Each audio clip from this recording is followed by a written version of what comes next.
Hello friends, welcome to Ishan N spices. ഇന്നൊരു easy റെസിപ്പിയുമായിട്ടാണ് വന്നിട്ടുള്ളത്.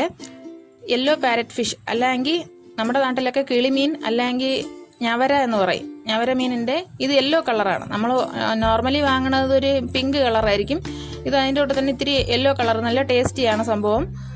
ഇത് എളുപ്പത്തിൽ എങ്ങനെ ഫ്രൈ ചെയ്തെടുക്കുക എന്നുള്ളതാണ് നോക്കാൻ പോണത്. നന്നായിട്ട് ക്ലീൻ ചെയ്തെടുക്കണം. ചിലർ ക്ലീൻ ചെയ്യുമ്പോഴത്തേക്ക് അതിൻ്റെ തലഭാഗം എടുക്കൂല, പക്ഷെ ഞാൻ ക്ലീൻ ചെയ്യുമ്പോഴത്തേക്ക് അതിൻ്റെ തലഭാഗം കൂടെ എടുത്തിട്ടാണ് ഇപ്പോൾ ഗ്രേവിക്കായിരുന്നാലും ഇല്ല ഫ്രൈ ചെയ്യാനായിരുന്നാലും യൂസ് ചെയ്യണത്. സോ ഫ്രൈ ചെയ്യാനായിട്ട് വളരെ കുറച്ച് ഇൻഗ്രീഡിയൻറ്റ് മാത്രം, മഞ്ഞൾപ്പൊടി, മുളക് പൊടി, ഉപ്പ്, പിന്നെ ഇതിനെല്ലാം കൂടെ ഒന്ന് മിക്സ് ചെയ്യാൻ കരുതിയിട്ട് അല്പം കോക്കനട്ട് ഓയിലും കൂടെ ചേർത്ത് നന്നായിട്ടൊന്ന് മിക്സ് ചെയ്തെടുക്കുന്നുണ്ട്.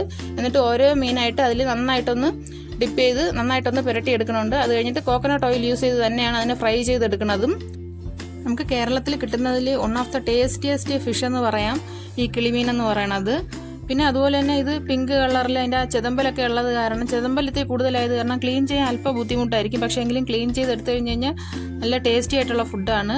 ഹെൽത്ത് കോൺഷ്യസ് ആയിട്ടുള്ള ആൾക്കാർക്ക് ഇത് ഒരു ബെസ്റ്റ് ചോയ്സ് എന്ന് പറയുന്നത് വെച്ചാൽ ഒരുപാട് അൺസാച്ചുറേറ്റഡ് ഫാറ്റി ആസിഡ് ഇതിലുള്ളത് കാരണം നമുക്ക് ബ്ലഡിലെ കൊളസ്ട്രോൾ ലെവൽ എന്ന് പറയുന്നത് നന്നായിട്ട് കൺട്രോൾ ചെയ്യാൻ പറ്റും ഇതുകൊണ്ട്. പിന്നെ ഇതിൽ ഒരുപാട് വിറ്റമിൻസ് ഉണ്ട്.